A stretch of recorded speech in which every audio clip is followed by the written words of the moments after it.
everyone, and welcome to the top 24 books I read in 2024.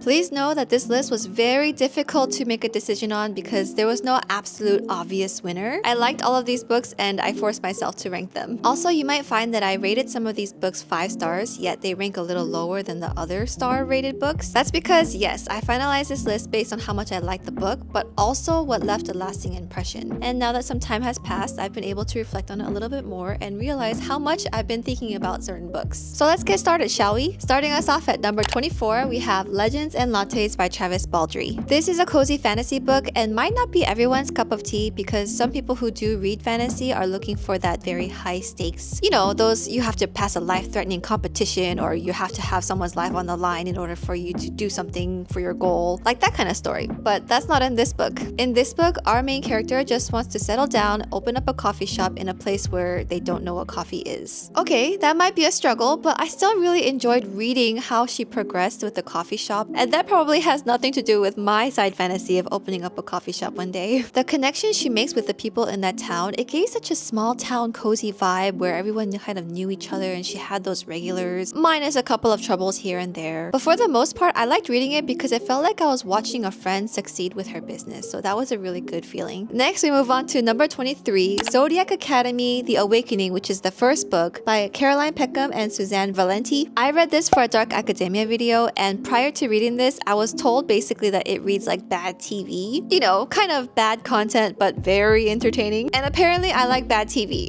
This book might have had the advantage of being read recently, and that's why it made the final countdown, but I genuinely really enjoyed reading this book. There's 12 parts to these books, but at least for this first book, it has 2 points of views, one from each sister. They come to Zodiac Academy to learn how to hone their powers and possibly take back the throne that their parents once held, except 4 handsome boys want that throne too. This has a bully romance too, which I didn't think I would like, but it's okay because of how strong the female characters are.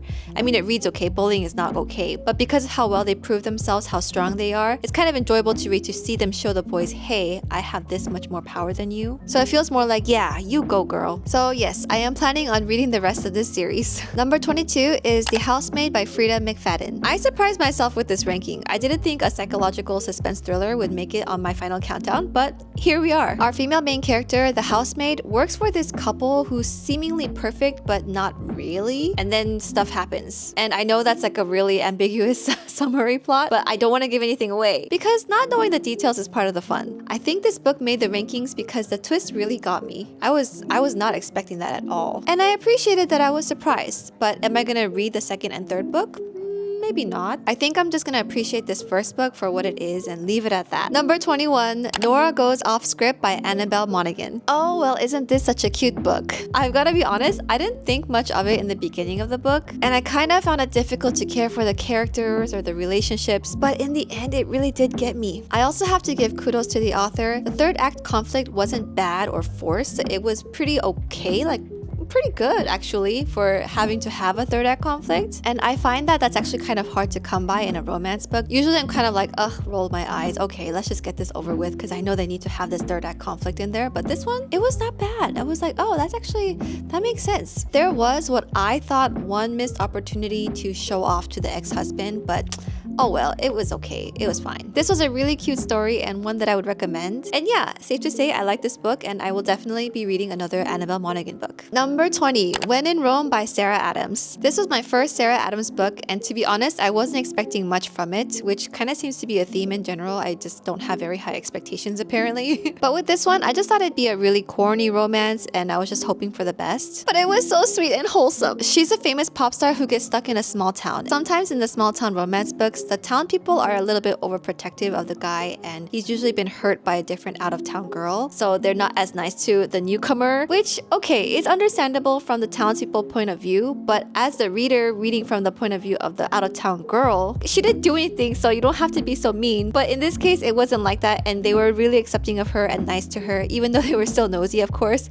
but I like that. I liked how welcoming they were to her. Number 19, The Do-Over by Lynn Painter. After all of the hype with Better Than the Movies, I didn't think that this book would be able to hold its own, but I was wrong and it did, and I loved it. Let me get the bad parts out of the way first. This book was great, but the third act breakup was a little dumb. I feel like it could have been done a little bit better, but also I feel like the author took a little bit too much from Jess Mariano from the Gilmore Girls, and he just wasn't his own original character in this book. It just felt like a Jess Mariano transported into this book. Now, for some of the good parts. Because she has to relive the same day over and over, I thought it'd be repetitive. I'm sure a lot of people thought it'd be repetitive, but it wasn't. Surprisingly, it was still really interesting to read her live the day over and over. So thank goodness for that. I love that this is classified as a young adult, and it truly is a young adult book. I would feel comfortable if my teenager, if I had a teenager, wanted to read this book. This is super age appropriate, but was still able to give me butterflies. I really smiled without knowing that I was smiling as I was reading. It's a fast afternoon read that can give you smiles. Number 18, The Bodyguard by Catherine Center. Another great young adult book. He has a stalker, so he hires her to be his bodyguard. But he doesn't want his sick mom to worry about his safety, so they fake date. That way, she can be next to him at all times and protect him, all the while his mom doesn't know that he has security detail on him all the time. First of all, we have to just agree that this story is very unique, so kudos to Catherine Center. Next, the story itself is really cute. Now, I am a smut reader and this has no smut,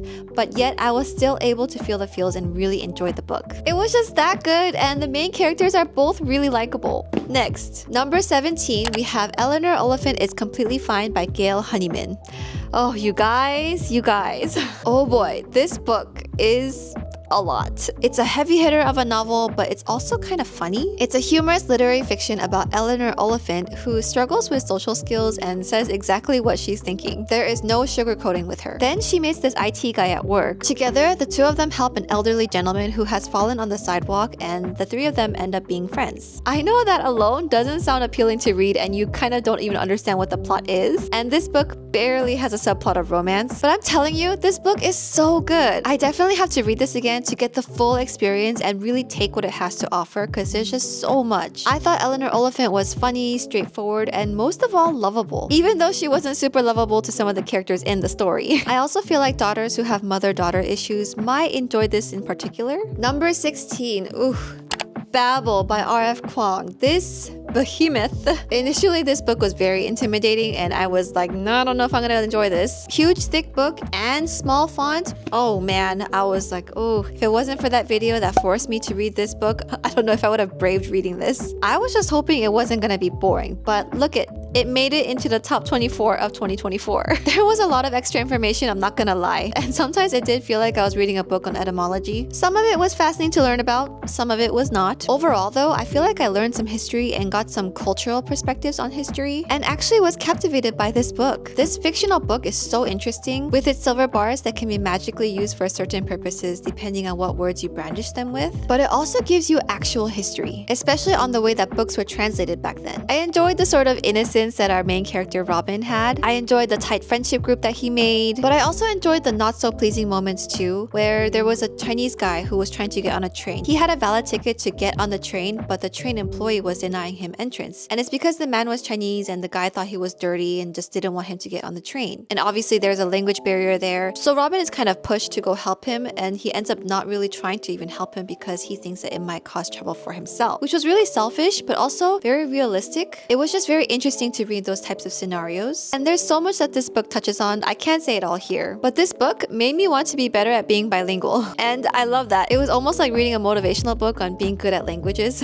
And if a book can give you a strong sort of feeling, I think it's a good book. Okay. Number 15, we have Foster by Claire Keegan. This book is so cute, both physically and content-wise. It's a small novel about a young girl who's taken to live with a different family because at the time, her parents don't have the means to take care of her and give her the attention she needs. So this young girl is enjoying her new life with the new family and getting her basic needs met and beyond. And she's enjoying herself. It's from the point of view of the young girl, and you can see that she understands that she is now in a better living situation and that the people who are taking care of her truly care for her. There's this one scene that my mind keeps coming back to. One of the adults who's taking care of her takes her shopping, and the clerk makes a joke to the adult about how she probably can't wait until school starts to get rid of the young girl. But the adult responds by saying the young girl is no trouble at all. I just killed a mosquito, I think. But it's all over the book. I'm gonna wipe it off. I'll be right back. Whew, the point is I got it. Oh my gosh. I can't believe I caught that. But anyways, this reminds us that kids are listening to everything you're saying and they understand. No one would make a joke like that about a teenager in front of the teenager because the teenager can talk back and all these adults are just assuming that this child can't say anything back because it's just a child, but they still have the same feelings. I think I'll gravitate to this book from time to time. Number 14, Nevermore by Jessica Townsend. This book is adorable and it's categorized as a children's book, not even a young adult book. So I was a bit hesitant to read it even though it had really great reviews. But really, I think it's classified as a children's book because the main character is a child herself, and also there's no lovemaking or even mentioning of any kissing or anything. Nothing. Nada. But either way, I didn't think at this age I would enjoy a children's book, but here we are. In this story, our main character, Morgan Crow, is cursed because she's born on what's called Eventide. So any misfortunes that the town has is blamed on her. But most of all, the curse is supposed to have her pass away on the midnight of her 11th birthday. In comes this random guy who takes her to a magical city called Nevermore, where she enters a competition to stay in Nevermore, because if she goes back to her hometown, then she's destined to... But this has such good storytelling. I was able to feel the emotions that Morgan was feeling without her having to explicitly say, I'm feeling this. I think for me, that was one of the biggest points. The author didn't have to spell it out for us, and that felt even more powerful. Like, it was a thought that the author and I shared, but didn't have to explicitly say. And it was just so cute. I wanted to be like, aww, the whole time, and she's just a likable and lovable character. Number 13, My Roommate is a Vampire by Jenna Levine. Ugh, I really like this book, but this book is also such a mixed bag of feelings. It's a cute story about a vampire who needs a roommate because he was accidentally poisoned and slept for the past 100 years. And now he needs to catch up on how to live in today's times. In comes our main girl who teaches him the ways of our 21st century living. This is a romance book, so you guys know that they're gonna start to fall for each other. And that was just too cute. But then the really dumb ending happened. I was very much enjoying this book until that ending. You know how us readers complain about the third act conflict in a romance book? Well, this one takes the cake. This was the worst third act conflict I have ever seen. It was terrible. It wasn't even a roll my eyes type of situation. It was more like making a sour face because you can't actually be serious kind of reaction. It almost felt like the author was tired of writing this novel and just gave up. And yet this book is number 13 on my top 24. So what does that say about me? But really though, I really like this book until those last few pages. So I'm being very generous with this book ranking because it's in my top 13. Number 12, The Dead Romantics by Ashley Poston. I bought this before I found out about the 7-year slip because I know this was much more hyped up, but I had already purchased this and I didn't want to buy this unless I knew that I was gonna like this. Does that make sense? But it turns out I really like Ashley Poston's writing, so I did end up buying this.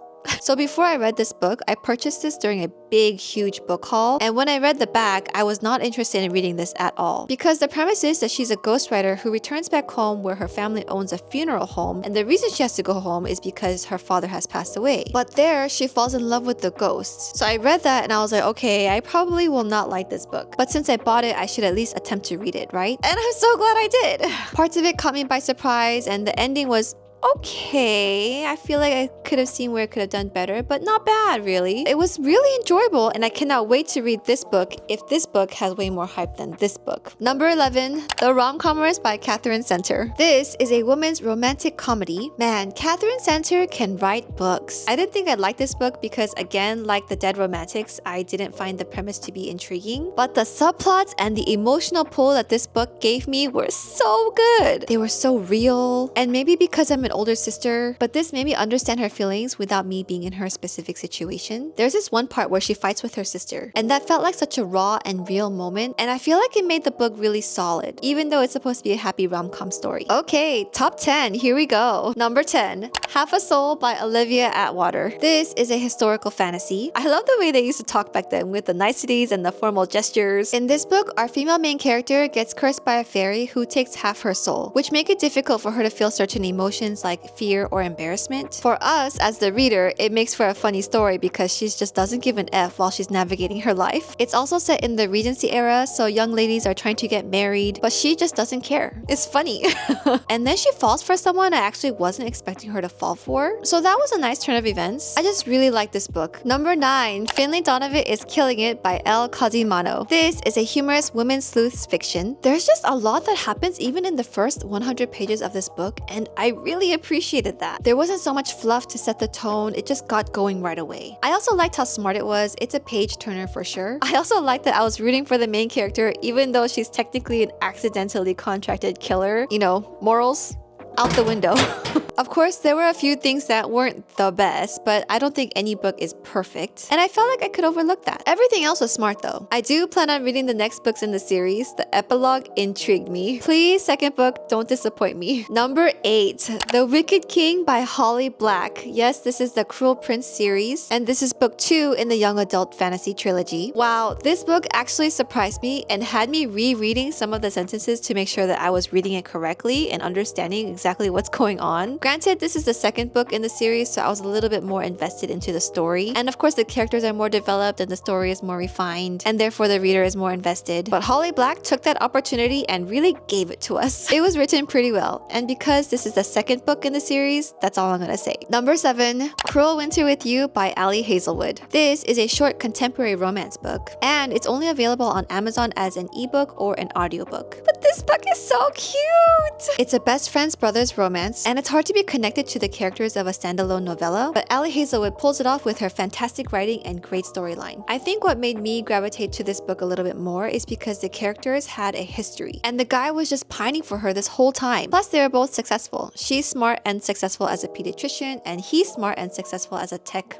entrepreneur. Truly a 5 stars. Number 6, Defy the Night by Bridget Kemmerer. This is a young adult fantasy romance, and I actually got this book recommendation from Lauren Roberts. Not personally, but she said it on TikTok. But I didn't see this book talked about a whole lot, and I enjoyed this read. In this book, a society is dealing with an illness, and the author actually wrote this book before our society had to deal with illness. You know, the thing that ends with 19. But basically, our female main character and her partner redistributes the medicine to those who can't afford it, which they're not supposed to do, so she gets in trouble. I like that she was so knowledgeable about the medicine and she was able to figure out what the problems were, and I just enjoyed the surprises in the book. But I wasn't knocked out of the park. It was a really good book, but not a full-on 5 stars.